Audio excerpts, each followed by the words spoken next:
সুপ্রিয় বন্ধুগণ, আসসালামু আলাইকুম। আমি প্রফেসর ডাক্তার মোহাম্মদ তরিকুল আলম, চক্ষু বিশেষজ্ঞ।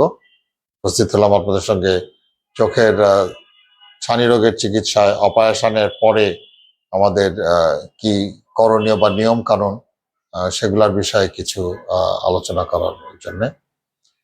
তো মানুষের মাঝে বা প্রচলিত কিছু ধারণা আছে যে অপারেশন পরে অনেক দীর্ঘ সময়, লম্বা সময়, অনেক কঠিন কিছু নিয়ম কানুনের ভিতর দিয়ে যেতে হয়, যার জন্য মানুষ দীর্ঘমেয়াদী প্রিপারেশনের ভিতরে। তো বাট আসলে অপারেশনের পরে এই প্রচলিত এই ধারণাগুলো সঠিক নয়। অপারেশনের পরে এখন বিষয়গুলো অনেক সহজ হয়ে গিয়েছে। এখন চোখে যেহেতু আমাদের এই কাটা টাটা থাকেই না, সামান্য দুটো ছিদ্রর মতো করে আমরা দুই চোখ অপারেশন করি, এটা সঙ্গে সঙ্গেই এটা সিল হয়ে যায়। এমন কোনো নিয়ম কারণ অ্যাকচুয়ালি এখানে পালন করতে হয় না। চোখে 2 থেকে 3টা ড্রপ দেই, যেটা দিনে 4 বার নিলেই চলে। কোনো কোনো ক্ষেত্রে হয়তো বেশি নিতে হয়। আর 2-একটা মুখে খাওয়ার ওষুধ থাকে, মূলত একটাই। বাট চোখে দেওয়ার ওষুধগুলো এটা 2 থেকে 3টা ড্রপ, যেটা 1 মাস যাবৎ ড্রপটা দিতে হয় দিনে 4 বার। এই এতটুকুই। নিয়ম কানুনের ভিতরে আমরা বলি যে 1 সপ্তাহ চোখে পানি না দিতে, একদম উপুর হয়ে কোনো কাজ না করতে, জোরে সোরে খুব জোরে কাশি টাশি না দিতে, কাশিটা একটু আস্তে করে, এতটুকুই।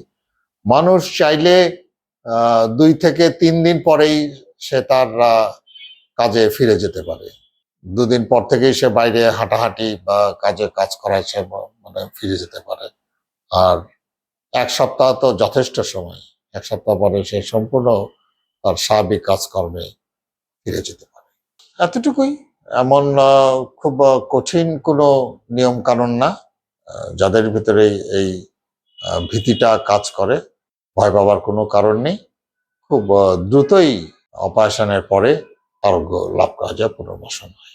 আপনাদের যাদেরই ছানি আছে, দ্রুত অপারেশন করে নেবেন, কারণ অপারেশন আজকে হোক কালকে হোক অপারেশন করতে হবে। এটাই অপারেশনের আলটিমেট চিকিৎসা ছানি। অপারেশনের পরে বিভিন্ন রোগীদের থেকে আমরা অনুভূতি যেটা দেখতে পাই যে পুরা জীবনটাই পরিবর্তন। পৃথিবীটা যে কত সুন্দর সেটা আসলে ছানি যাদের থাকে তারা বুঝতে পারে না। ছানি অপারেশনের পরে তাদের হাসি মাখা মুখটা দেখলে বোঝা যায় যে তাদের কাছে পৃথিবীটা কত সুন্দরভাবে আবার নতুন করে উপস্থাপিত হয়েছে। তো বন্ধুরা, আজ এ পর্যন্তই। তারা সবাই ভালো থাকবেন, সুস্থ থাকবেন। খোদা হাফেজ। আসসালামু আলাইকুম।